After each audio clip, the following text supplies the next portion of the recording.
Before Pitbull made a name for himself with famous songs like Timber, he was a regular guy who was growing up in a rough part of Miami called Carroll City. In today's video, we are going to find out what he is doing now and how he used his first paycheck. Stay tuned to find out. The well-known Cuban-American rapper got started in the music industry in 1999 and his first paycheck was quite modest. Pitbull has revealed that his first paycheck was $1,500. But the funny story was that when he went to cash it, the check got bounced. Well, it was available the next day and he spent the majority of the amount on his mother. Pitbull took $1,200 and bought his mom a new car. It was a 1988 Mazda hatchback. He then put the remaining $300 back in his bank. The Grammy Award-winning artist also owes a lot to the women in his family. They have helped him in focusing on the right things when he was younger.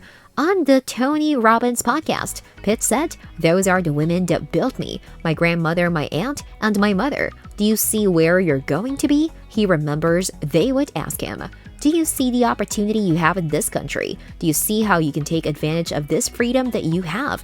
Pitbull's mother also supported this message by playing Tony Robbins' motivational tapes while driving him to school. It was the last thing he wanted to listen to, but it would subliminally get to him. Pitbull's second advance was also quite big. It was $50,000. Again, he spent his amount on cars, but later explained that he went to the chop shop. He bought 3 cars. He knew they would get me from A to B, B to D, D to Z, and Z back to A. That's all he needed. He didn't require rims. He didn't need chains. He didn't need any of that.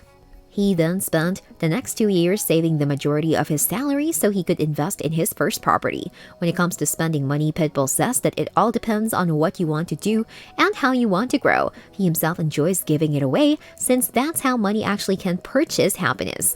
Otherwise, he says, if you think money is going to make you happy, you are completely confused. If you're liking this content so far, please consider subscribing and liking this video. Now let's continue.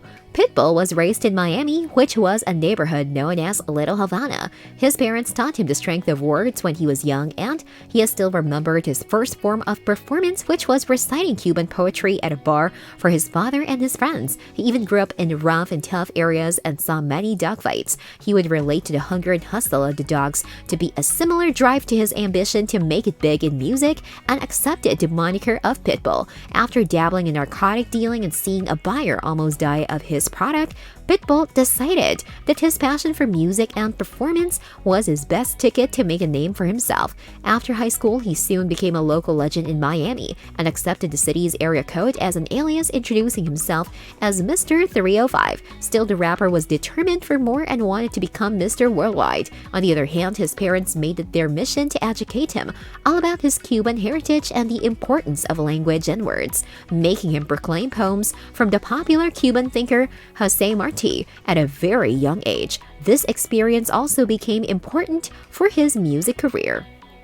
His father worked for a cruise line but later got involved heavily in drug trafficking, which resulted in his parents getting divorced. His mother was a fan of Tony Robbins, and his speeches that there's no such thing as impossible would be a message that she would rub off on her young boy. His aunt and grandmother would also play a crucial role in his upbringing. Despite all this direction, the artist got mixed up with street life and even got caught one day by his father taping pistols to the bottom of the car. When his mother found out that he was dealing with wrong stuff, she kicked him out of her house. And from there, Pitbull spent his time moving around, including a short stay with a foster family in Roswell, Georgia. Around the time when he was 17, there was an event while he was dealing drugs that he agreed to lace his product with something that almost took the life of the buyer. The realization of what he had done was a turning point for him. He chose to get his life back on the straight line and found a passion for basketball, which kept him out of trouble. Outside of sports, he had also developed a deep love for music. Miami bass, which is a famous genre from the 90s, is one of his favorites. He also looked up to Nas the Notorious Big Pun, as well as Cuban artists like Celia Cruz. When in high school, he started to take rapping and performance greatly and would put on a show sporadically multiple times a day. A lot of his friends would gather around to watch and listen. Pitbull also recalled one of his teachers, Hope Martinez, to be one person besides his mother who told him that he had skill and would motivate him to pursue a career in the music industry. Now he's a dedicated father to his kids, and fans couldn't be more proud of him.